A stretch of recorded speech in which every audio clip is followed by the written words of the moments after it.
Part 17. When I woke again, everyone jumped from their places, and the doctors stepped up, gadgets in hand. I just stared up at the ceiling as they worked over me, ignoring the pain from it. I decided that I would keep that part to myself as much as I could, to spare them something, if I could. I wouldn't cry anymore. I wouldn't scream out when the doctors moved parts that felt like they were on fire. I would just lay here and go through all of this until it finally took me, which I hoped was soon. They moved back to their setup, which was now several tables with computers and other equipment, while Jonathan sat next to me.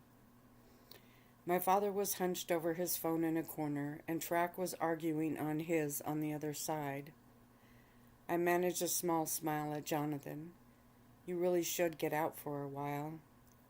He frowned, and I tried to shrug, but the pain shot through my entire body. I swallowed hard. You must be going stir-crazy. I would never leave you, Reina, he whispered, his voice full of hurt. I sighed and looked up at the ceiling. I had memorized every inch of it.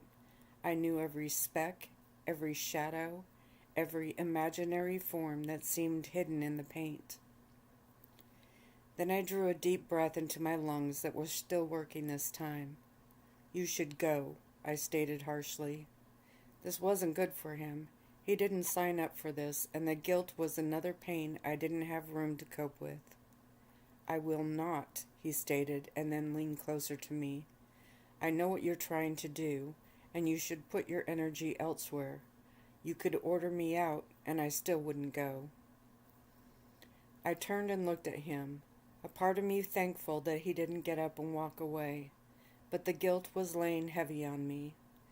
The other part wished he stood and left. It would be one less person I had to worry about. Trax slammed his phone closed and then winked at me as he walked towards my dad, and they turned their backs to me, whispering quietly. What's that all about? Jonathan looked over at them. The wolves and vampires are becoming more interested in what's happening with you, he stated, his lips tight. I frowned. Why? He chuckled and turned back. Besides the fact that you're amazing? I rolled my eyes and then winced. Even that hurt. They're wondering if you are safe, he whispered. And if you are, they're wondering what this will mean to their precious little worlds. That doesn't sound good. He shrugged.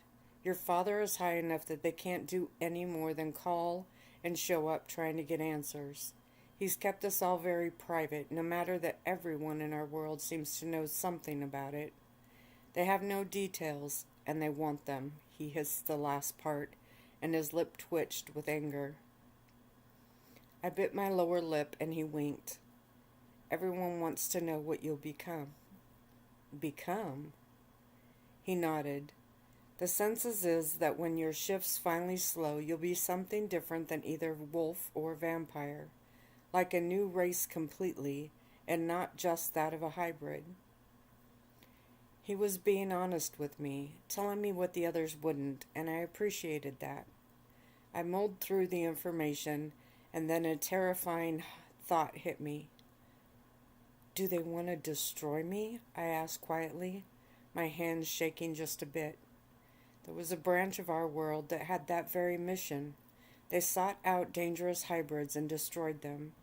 Even though we lived amongst the humans, they had no idea what we were, and we liked it that way. Jonathan ran a finger over my hand. I'm sure some of them are worried that might be needed, but your father has placed the promise of a slow, painful death on anyone that even brings it up. I swallowed hard and he shrugged. So they all wait, like vultures, some wanting to be part of the history you're making, and others demanding to know if you're a threat. When I balked, he nodded. There's an entire room downstairs filled with gifts for you. What? He chuckled and nodded. People sending gifts in hope of gaining favor for the special daughter of the highest ranked and most powerful vampire. If you thought you were a celebrity before, he whistled quietly, smiling.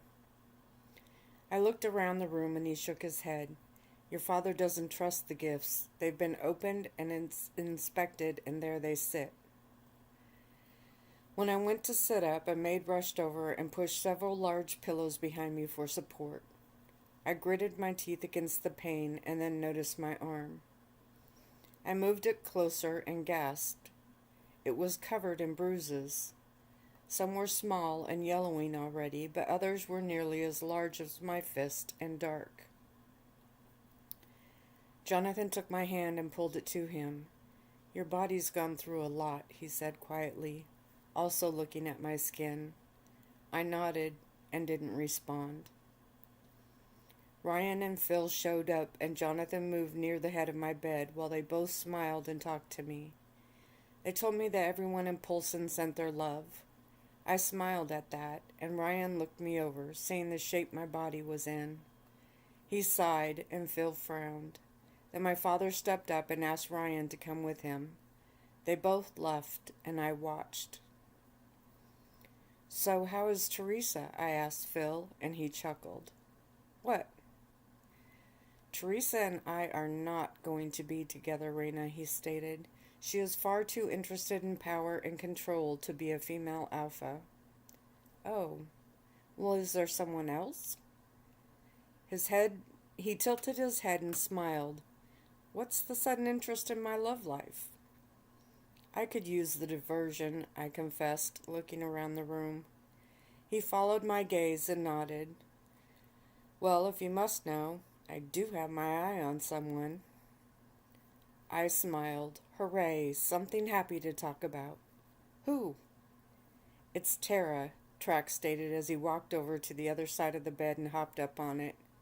I yelped from the pain and quickly put a hand up when Phil growled at Track. Tara, I asked. I don't remember her. She's the daughter of the Treeline Alpha, Track stated, crossing his legs carefully this time. They're at Polson now. Because of me?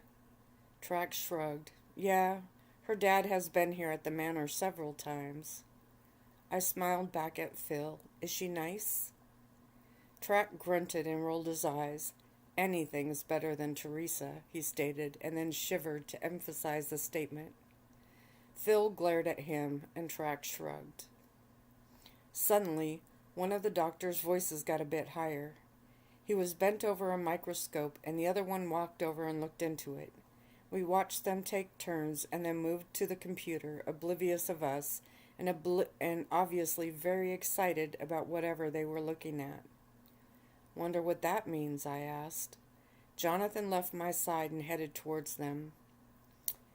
There goes Mr. Pretending to be in charge, Track hissed, and I shot him a look. He ignored it and smiled at me. So, what do you want to do? I leaned back on my pillows, not able to tell them what I really wanted. To either go back to being the Reina I was a few weeks ago, or to end this all now. I'd really like to get out of this bed, I finally said, figuring that was also true. Sorry, Track stated. Not just yet. You can barely stand, Wolf Girl. I shrugged, which also hurt. Well, you asked. He chuckled. I could get you one of those wheelchair things and push you around. I lowered my chin to eye him hard. What? It would be fun. The stairs might be a problem, though. I had to chuckle. That was my Track, always trying to make me smile and usually succeeding. One of the doctors was on the phone now, and Jonathan walked back over, his face tight. I looked at him, and he shrugged.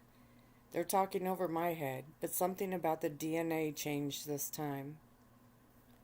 Phil and Track glared at him, and I shook my head. Knock it off. He's the only one that tells me anything around here, I snapped, but looked at Track when I did it. No matter what, Phil was still my alpha. My father and Ryan showed up, shot me a quick smile, and then walked over to the doctors. That's obviously who the doctors must have called. I watched them talk, point out things on the screen, and whisper to my dad and my alpha. I bit my lower lip and then moaned, "Wow, even that hurt." Track shook his head and looked back at me. "Leave it to you to stump even those guys," he smiled, and then laid on his side next to me. Jonathan stiffened and Phil eyed him. I sighed and turned back to the huddle across my room. Finally my dad turned, smiled, and walked over to me. "So, any news?" I asked quietly. He shook his head. "None that they can claim to know too much about. They get excited over the strangest things," he chuckled, and I nodded. He wasn't going to tell me. I loved my dad dearly, but not knowing was driving me crazy. "Hey, Mr. Beldrin," Track stated, propped up on one elbow now. "What are the chances of getting a wheelchair so I can break her out of this room now and then?" My father shook his head. "Not just yet. We already have one, but with the changes being so erratic, it's not safe." Track and I both sighed. My dad's lip twitched in a small smile. He was used to us being nearly inseparable and even having the same mannerisms at times. "Really, Dad, I am so sick of this bed." He looked around and shrugged. "We could get you another bed or move you to a new room." "That's not what I meant." He knew it too, but he shook his head, the worry flashing in his eyes. "Your body it's been through a lot, sweetheart. You need to let it heal." "How about this? If I don't change in the next 12 hours, could I get a ride just around the hallways on this floor?" Wow, was I really that desperate? I thought for a minute. Yeah, I was. My dad glanced over at the doctors, then finally nodded. "Agreed. But only on this floor," he ended, looking at Track, who was smiling at me. 12 hours later, Track was gently putting me in the chair. The doctors stood by, bodies tense and faces tight. They weren't happy about it. I didn't care. Jonathan brought over a lap blanket and tucked it around me so it wouldn't get caught in the wheels. Phil gave Track a severe warning against anything reckless. My dad gave him a look that did the same, and then we headed out the doors. I felt like I had been set free. The air changed and I smiled. Track leaned down into my ear. I was going to do a few wheelies, but Phil would have my head. Snail speed will have to do, for now. I nodded, smiling. I don't care. I'm out of there. We went all the way down the hall, laughing and joking as if I were walking and not being pushed in a wheelchair. Michael stayed a good ways behind us, but he was there. When we finally turned, I looked up. "Don't take me back." Track nodded, and we spent the next few hours wearing out the carpet on the 3rd floor. Workers stopped and smiled at us, and we even chatted with a few. It was odd not having Ander as Michael's shadow, and the sting of his reaction threatened to take the little joy out of my ride. Jonathan came down the hallway and Track sighed. I giggled as Jonathan knelt and smiled up at me. "Having fun?" "Sadly, yes," I grinned.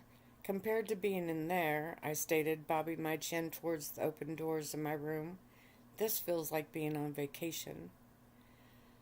"Well, next time I'll take you down on the main floor. It's much bigger, and there's more to explore," he smiled, ignoring Track's glare. His phone rang, and he sighed without answering it. "As much as I hate to end your little vacation." I frowned when he shook his head. "Those doctors are nearly frazzled at the moment. They're worried something will happen."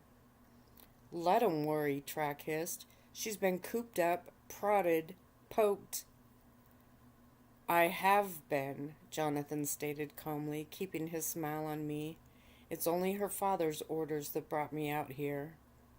"Great. The dad card," I mumbled.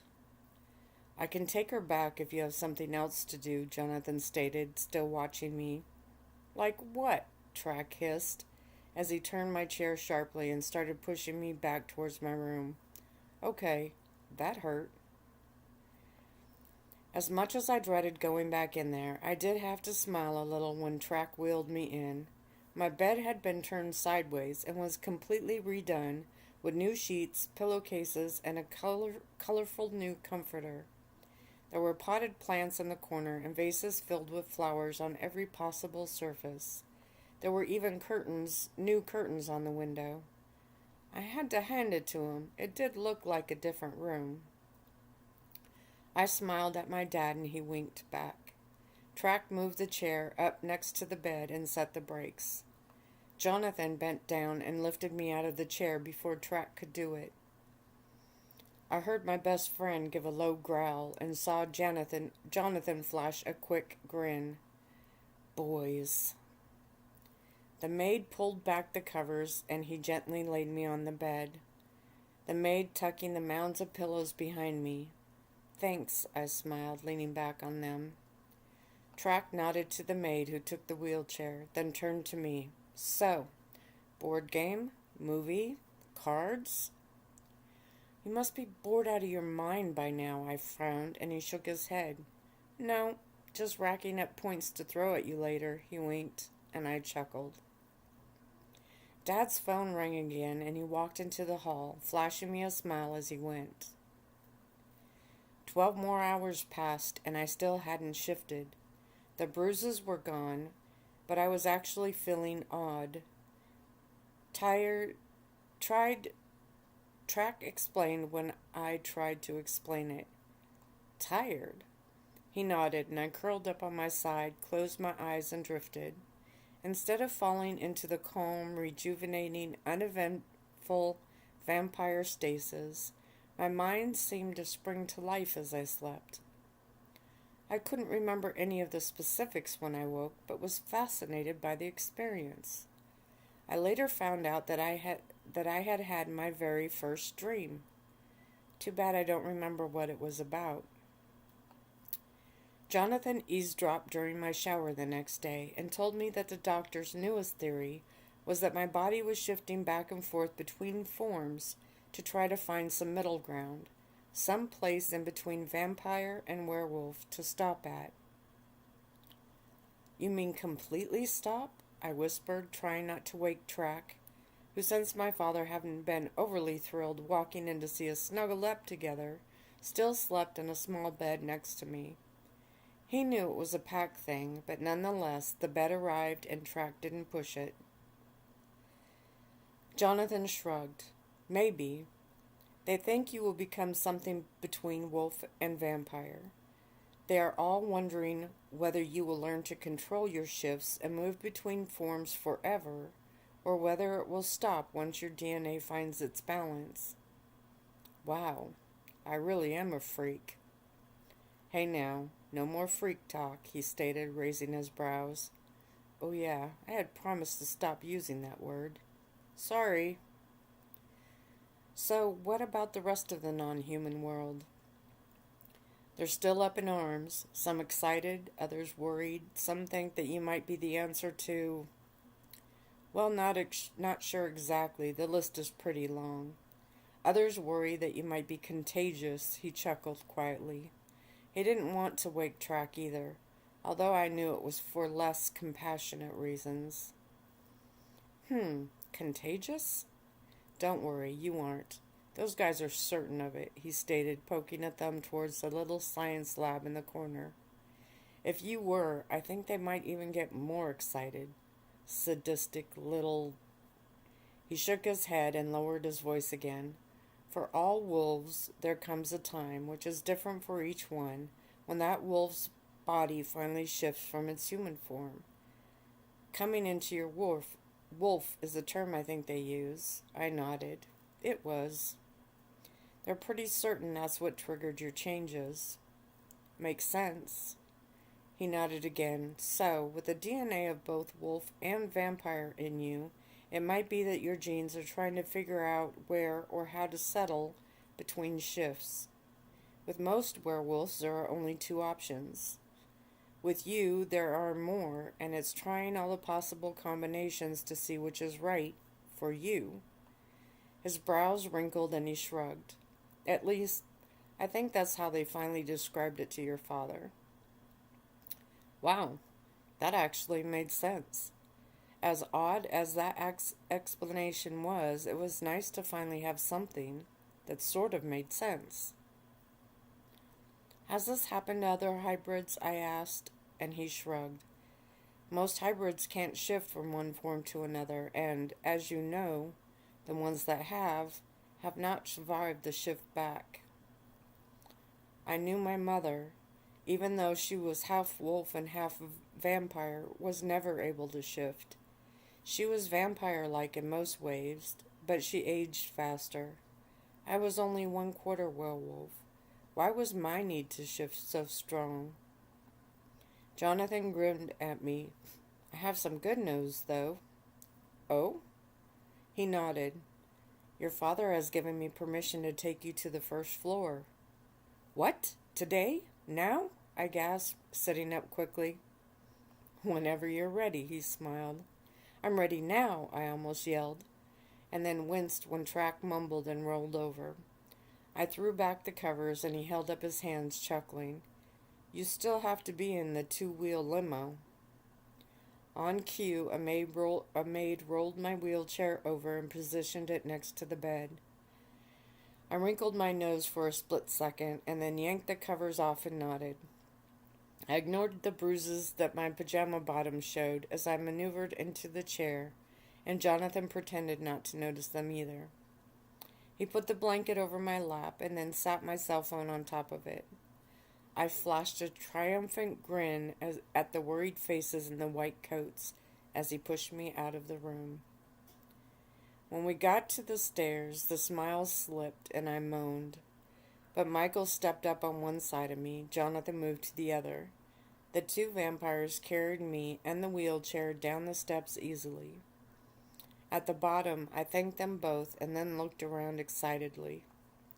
Where to first? Jonathan asked a bit theatrically, and I chewed my lower lip. Game room? He went to move behind me, and I put up a hand. How about I try to push myself? You're still very weak, Reina, he replied carefully. Please, I pleaded, reaching down and taking hold of the wheels. I could use the exercise and the dignity boost. He finally nodded and walked next to me as I took the wheels and gave them a hard crank. Okay, so this contraption was harder to steer than I thought. Michael flinched as I nearly ran into the wall, but he kept quiet. One of the wheels caught on the rug as I took a corner, and I yelped as I felt the chair start to tip.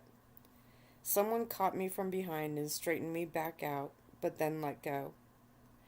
My arm and my shoulder muscles were quickly screaming at me, and I started to wish I had asked for one of those fancy motorized ones I had seen on some commercials.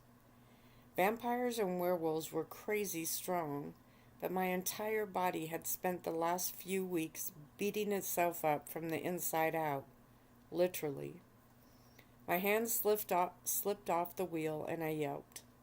Jonathan moved up next to my arm, but I ignored him, bit my lower lip, and continued. I hit the door jamb to the game room twice, once scraping some wood off, but I finally made it through.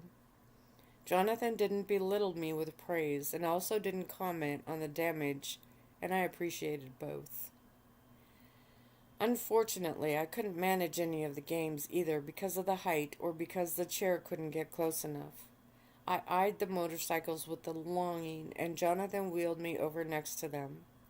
I could put you up there, but you would have to let me or Michael hold you on. I debated the trade-off of my pride and finally nodded. I didn't have much left at this point anyhow. Michael stepped up and Jonathan scooped me out of the chair. I straddled the artificial motorcycle and put my feet on the ground.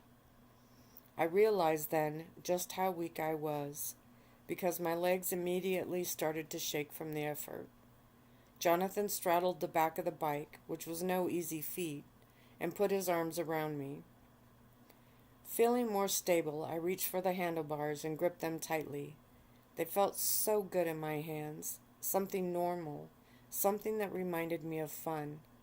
I glanced down at the red start button and Jonathan leaned into my ear. I'm barely balanced on here, Reina. If you hit that button, I will fall off. I smiled, picturing that in my mind. Michael moved closer, seeing the impish look on my face. And, Jonathan continued, his lips touching my ear, since I'm the only one holding you on here, if I go... Point taken, I chuckled, finally taking my eyes off the red glowing button. I was leaning forward with my hands on the grips.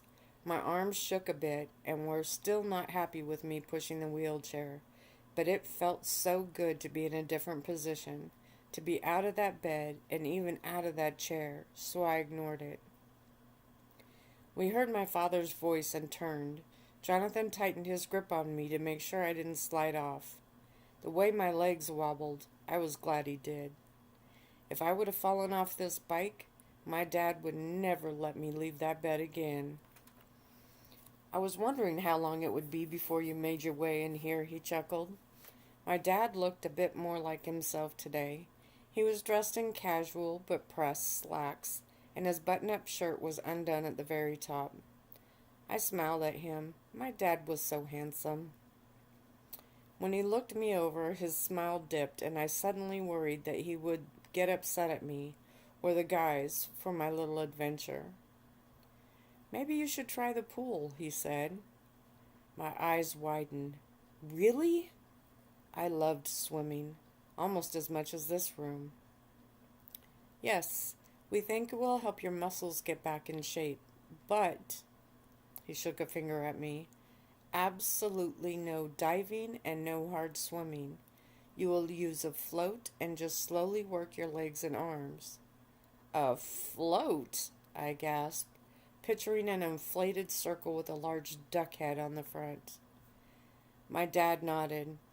And you will have 2 people in the pool with you, and 2 on the side, at all times. My mouth opened to argue, but then the dad look crossed his face, and I figured I'd better count my blessings on this one. I have hired a specialist, a physical therapist, to come work with you and help with exercises too. Seriously? This was sliding right back into embarrassing. I wonder if I could order some dignity online, because I was completely out. It wasn't easy, he chuckled. Vampires don't have any need for a physical therapist, and werewolves heal too quickly. It's not a human, is it? I gasped.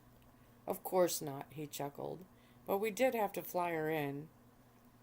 She's a wolf-vampire hybrid 3-to-1, he stated, which meant she was 3/4 wolf, 1/4 vampire, the opposite of me.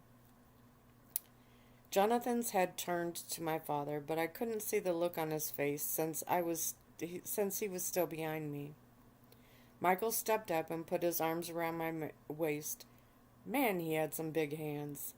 Jonathan slid off, and then Michael, being too large to fit on the end of the bike, stood behind it, holding me. As I said before, Jonathan is in charge any time I'm not directly here, my dad stated, and I just nodded. No point arguing that, as weird as it was. Usually Michael was in charge of me when my dad was away on business. Like I said, I was out of the room and about to go swimming, so I wasn't going to start an argument. Jonathan and I are going to go talk for a few minutes, and then, if you're up to it, you can try the pool. I ignored my shaking legs and throbbing shoulders and just nodded, concentrated on trying to look like I could stay on the bike on my own. Be right back, Jonathan winked, and they left the room. And that's where I'm going to stop.